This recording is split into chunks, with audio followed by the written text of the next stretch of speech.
في لحظة صدق كده مع النفس، في مشاعر حابة انقلها لكم، وهي مش بس مشاعر على فكرة، هي واقع، لكن يجهله الكثير او لا يعلم عنه الكثير من الناس اللي ما يعرفوش اللي انا هقوله ده.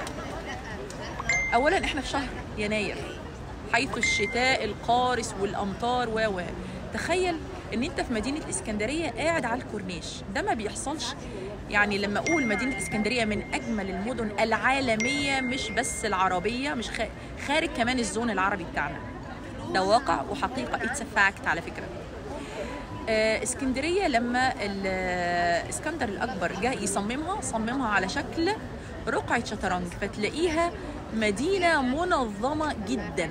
انت عندك شارع أبو قير، عندك الكورنيش، عندك شارع بورسعيد، دي الشوارع المحورية الأساسية الرئيسية في اسكندرية. عمرها ما كانت متاهة زي بقية المدن، مش هقول القاهرة، أنا بقول حتى تمتد المدن العربية والمدن الغربية.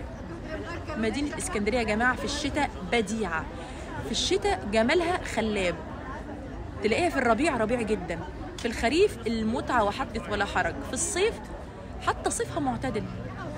جماعة I am Alexandrian and proud، أنا اسكندرانية حتى النخاع. وهقول لكم حاجة والله برضو ما تحيز، الشعب السكندري، بلاش نقول الشعب، المواطن السكندري اللي أنا أنتمي إليه، وباي تايم وبالعشرة وباللف والسفر يعني كولتشرز كتير قوي اندمجت معاهم، سواء برضو كمدن المحافظات المصرية بتاعتنا أو مفيش زي الراجل الاسكندراني، البنت الاسكندرانية في ظهرك، جدع، يعني تسأل سؤال 10 يقف يردوا عليك. لا بصوا، هي اسكندرية بجد اللي يخرج منها وهو اسكندراني فعلا يتغرب.